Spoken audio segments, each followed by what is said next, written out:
Hello everyone, this video is an introduction to Module 2. So Module 2 is the start of our first essay assignment, which will be the critical thinking assignment.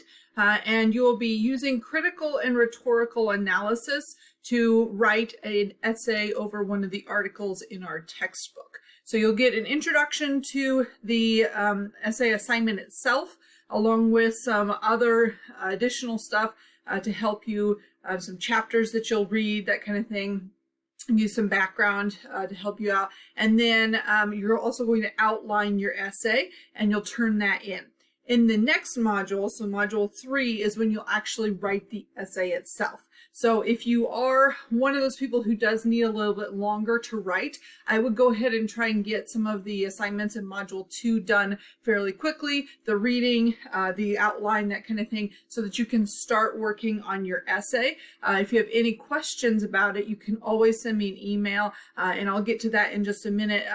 Making sure that what you've chosen is an article out of the textbook is probably one of the hardest parts of this assignment. So I'll be going over the assignment as well and give you some ideas of what to expect. So as you can see, our readings list for this unit has to do with critical thinking, critical analysis, and rhetorical analysis. And so we have looked at and this is part of the 4 pillars of argument. We've read some stuff out of the textbook already.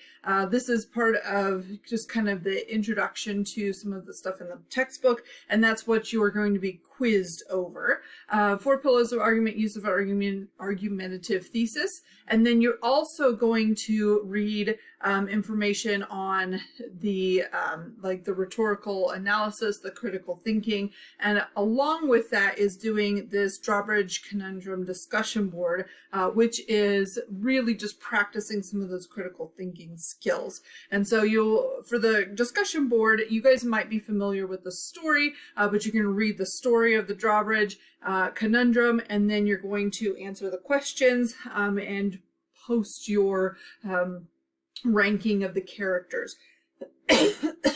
Then you're going to look at your classmates' posts and you're going to respond with which of your classmates do you feel had the best rankings and why, and whether or not you agree or disagree with them. And so thinking about basically who is responsible for the murder of the princess. So again, critical thinking, critical analysis of the story. More readings to do out of the textbook, looking at thinking and reading critically, and then rhetorical analysis. Those 2 chapters are what we're going to base our first essay on. So essentially the active reading, the rhetorical analysis, looking at rhetorical situation, that kind of thing, that is what the majority of the essay will be looking at. So the essay itself is an analysis of an article from our textbook. And the textbook I'm referring to is our Patterns of Argument textbook, or Practical Argument textbook. And so this textbook contains chapters that kind of go over the writing process. It has information about argument, but it also has usually after each chapter a set of examples, and these are examples written by professional authors. And so you're going to choose a article that was published somewhere else and use that as the basis for your essay. I don't want you going anywhere outside of the textbook. I only want you using ones in the textbook. And the main reason is because I don't want you doing extra research for this essay. I want it all to be contained. And so it makes it a little bit easier. A couple of places that you can look to help you with this, the whole assignment. There's a checklist for rhetorical analysis and a checklist for critical reading that you can look at.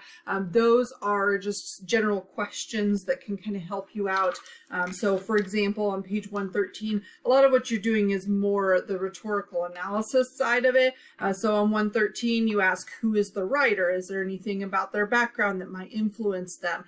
So some of our articles will give more information about the author than others. So sometimes we get some of the author's background. If you don't know that, then you don't have to include it. What question is the writer decided to address? What is the situation that created the need for the argument? Maybe they witnessed an event and are writing about it. Maybe they're using some personal experience and they're writing about it. Maybe they're responding to another article. So what's the situation there? So that's the analysis part. So your essay itself is not very long. It's only supposed to be 1.5 to 2 pages. What I'm looking for is an analysis of the author's argument strategy, not a summary of the article. I can read the article and know what it's about. What I want to know is, what did you think of it? So that is an analysis of how the author approached their writing. So it's things like, did the author include a counter argument? Did the author use reputable sources? Did the author use any sources at all? Did they make any references to any experts in the field? Did they list any sources at the end? How did they structure their argument? Was it effective? Could you figure out where the thesis statement was? If not, would it have been more effective if they'd included a thesis? So there are all kinds of questions that you can ask, and basically it's studying the author's technique, not the article itself. I'm not interested in your opinion of the author's argument. So you don't have to pick one that you don't agree with or something. I'm only interested in your ability to critique their argument strategy, not the topic itself. So just kind of keep that in mind. There's kind of several different ways students have approached this, and the main mistake that students make is either summarizing it, so just telling me what it's about, or critiquing the author's topic as opposed to their strategy. So that's 2 different things. A couple of other things that students sometimes have difficulty with is actually finding an article. And so what I mean by an article is, if you go to the very front of the book, so table of contents, right?